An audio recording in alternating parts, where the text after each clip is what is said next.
ഹരിശ്രീ ഗണപതയേ നമ. അവിഘ്നമസ്തു. നക്ഷത്രജാലത്തിലേക്ക് പ്രിയപ്പെട്ടവരെ സ്വാഗതം ചെയ്യുന്നു. ഇന്ന് നമുക്ക് നക്ഷത്രജാലത്തിലൂടെ മൂലം നക്ഷത്രത്തിന് ഈ ജൂലൈ ആഗസ്റ്റ് മാസത്തിൽ സംഭവിക്കുന്ന മാറ്റങ്ങളും ഗുണങ്ങളും ദോഷങ്ങളും നമുക്ക് നോക്കാം.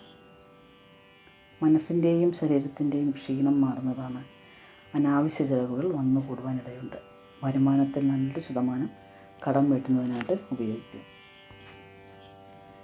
മറ്റുള്ളവരുടെ കാര്യങ്ങളിൽ ഇടപെട്ട് ദുഷ്പേര് സംഭവിക്കും. ജീവിത യാഥാർത്ഥ്യങ്ങളുമായി പൊരുത്തപ്പെടുവാൻ നന്നേ കഷ്ടപ്പെടുന്നതാണ്. കൂടെ നിൽക്കുന്നവർ സ്വാർത്ഥ താല്പര്യങ്ങൾക്ക് വേണ്ടി തള്ളിപ്പറയും. മറ്റുള്ളവരിൽ നിന്നും എതിർപ്പുകൾ നേരിടേണ്ടി വരുന്നതാണ്. യാത്രാവേളകളിൽ ശ്രദ്ധിക്കുക. ധനനഷ്ടം അങ്ങനെയുള്ള കാര്യങ്ങളൊക്കെ കാണിക്കുന്നുണ്ട്. എതിർപ്പുകളെ നിഷ്പ്രയാസം പരാജയപ്പെടുത്തുവാനും അപ്രതീക്ഷിതമായുണ്ടായ ബുദ്ധിമുട്ടുകളെ അതിജീവിക്കുവാനും കഴിയും. ആരോപണ വിധേയനാകുവാനിടയുണ്ട്. ആത്മാർത്ഥതയെ ചോദ്യം ചെയ്യപ്പെടും എന്ന തോന്നൽ പലപ്പോഴും ഉണ്ടാകും. സ്വന്തം സഹോദരങ്ങളുടെ എതിർപ്പുകളെ നേരിടേണ്ടതായിട്ടും വരും.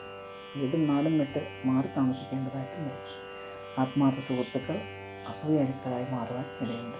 മേലുദ്യോഗസ്ഥരുടെ അപ്രീതി, മേലുദ്യോഗസ്ഥരുടെ അപ്രതീക്ഷിത അവരുടെ ഒരു പ്രശംസ ഉണ്ടാവും. ജീവിത വിജയത്തിന് അക്ഷീണം പ്രയത്നിക്കുന്നതാണ്.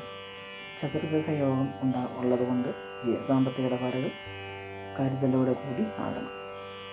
അപ്പോൾ ഇതൊക്കെയാണ് കാണുന്ന ഒരു മാറ്റം. നിങ്ങൾ ആദ്യമായിട്ടാണ് ചാനൽ കാണുന്നതെങ്കിൽ സബ്സ്ക്രൈബ് ചെയ്യാൻ മറക്കാതിരിക്കുക. തൊട്ടടുത്തുള്ള ബെൽ ബട്ടൺ കൂടി അമർത്തുക. പുതിയൊരു വീഡിയോ കാണുന്നവരെല്ലാവർക്കും നന്ദി. നമസ്കാരം.